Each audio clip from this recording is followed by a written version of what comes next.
दोस्तों नमस्ते प्रणाम। मैं अंतिमा पांडे अपने यूट्यूब चैनल पर आप सभी दर्शकों का स्वागत करती हूँ। एक छोटा सा नाच गीत सुनाने जा रही हूँ, जैसा लगेगा कमेंट करके जरूर बताना। धन्यवाद।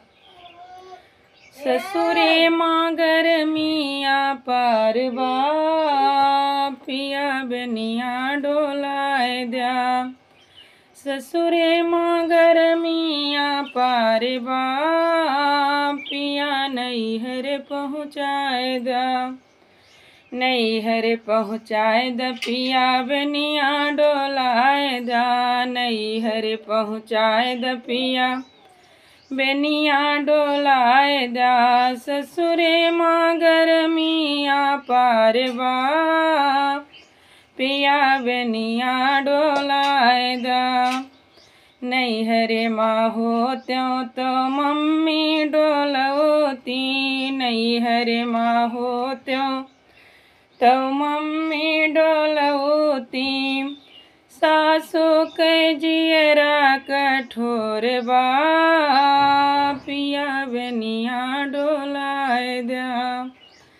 सासू के जियरा कठोर बा पिया बनिया डोलाए द्या। ससुरे माँ गरमिया पारवा पिया बनिया डोलाए दा। बनिया डोलाए द पिया जिया बहलाए दा। बनिया डोलाए द पिया जिया जुड़वाए दा। ससुरे माँ गरमिया पारवा पिया बनिया डोलाए दा। नैहर माँ हो त्यों तो भाभी डोलती।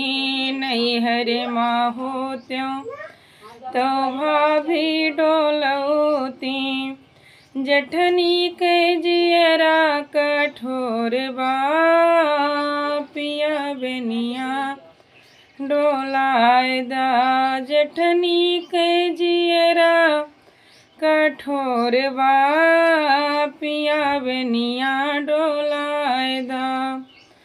ससुरे माँ गरमिया पारवा पिया बनिया डोलाए दा।